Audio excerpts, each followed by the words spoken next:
सप्तचत्वारिंशः सर्गः 47वां सर्ग। वानरों द्वारा श्रीराम और लक्ष्मण की रक्षा। रावण की आज्ञा से राक्षसियों का सीता को पुष्पकविम्न द्वारा रणभूमि में ले जाकर श्रीराम और लक्ष्मण का दर्शन कराना और सीता का दुखी होकर रोना। रावण कुमार इंद्रजित जब अपना काम बनाकर लंका में चला गया, तब सभी श्रेष्ठ वानर श्री रघुनाथ जी को चारों ओर से घेरकर उनकी रक्षा करने लगे। 1. हनुमान, अंगद, नील, सुषेण, कुमुद, नल, गज, गवाक्ष, गवे, शरभ, गंधमादन, जाम्बवान, ऋषभ, स्कंद, रंभ, शतबली और पृथु, ये सब सावधान हो अपनी सेना की व्यूहरचना करके हाथों में वृक्ष लिए सब ओर से पहरा देने लगे। 2, 3 वे सब वानर संपूर्ण दिशाओं में ऊपर, नीचे और अगल बगल में भी देखते रहते थे तथा तिनकों के भी हिल जाने पर यही समझते थे कि राक्षस आ गए। 4. उधर हर्ष से भरे हुए रावण ने भी अपने पुत्र इंद्रजित को विदा करके उस समय सीता जी की रक्षा करने वाली राक्षसियों को बुलवाया। 5. आज्ञा पाते ही त्रिजटा तथा अन्य राक्षसियां उसके पास आईं।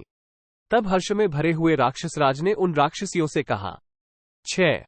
तुम लोग विदेह कुमारी सीता से जाकर कहो कि इंद्रजित ने राम और लक्ष्मण को मार डाला। फिर पुष्पक विमान पर सीता को चढ़ाकर रणभूमि में ले जाओ और उन मारे गए दोनों बंधुओं को उसे दिखा दो। 7.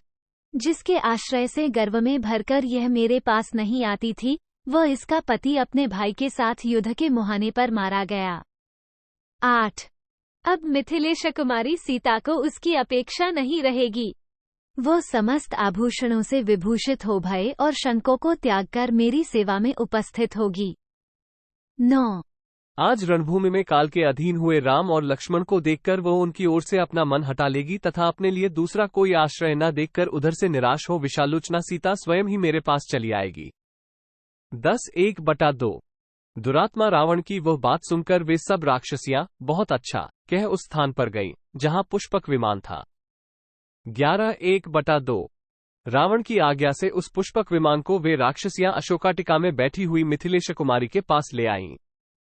12. 1/2 उन राक्षसियों ने पति के शोक से व्याकुल हुई सीता को तत्काल पुष्पक विमान पर चढ़ाया।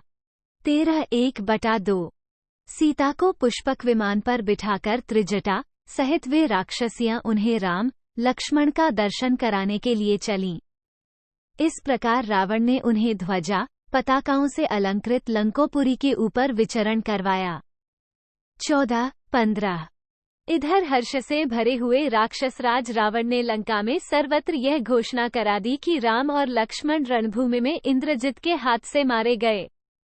16 त्रिजटा के साथ उस विमान द्वारा वहां जाकर सीता ने रणभूमि में जो वानरों की सेनाएं मारी गई थी उन सबको देखा। 17 उन्होंने मांसभक्षी राक्षसों को तो भीतर से प्रसन्न देखा और श्रीराम तथा लक्ष्मण के पास खड़े हुए वानरों को अत्यंत दुख से पीड़ित पाया। 18 तदनंतर सीता ने बाणशैया पर सोए हुए दोनों भाई श्रीराम और लक्ष्मण को भी देखा, जो बाणों से पीड़ित हो संज्ञाशून्य होकर पड़े थे। 19 उन दोनों वीरों के कवच टूट गए थे, धनुष बाण अलग पड़े थे, सायकों से सारे अंग छिद गए थे और वे बाण समूहों के बने हुए पुतलों की भांति पृथ्वी पर पड़े थे। जो प्रमुख वीर और समस्त पुरुषों में उत्तम थे, वे दोनों भाई कमलनयन राम और लक्ष्मण अग्निपुत्र कुमार शाख और विशाख की भांति शरसमूह में सो रहे थे। उन दोनों नरश्रेष्ठ वीरों को उस अवस्था में बाणशैया पर पड़ा देख दुख से पीड़ित हुई सीता करुणाजनक स्वर में जोर जोर से विलाप करने लगी।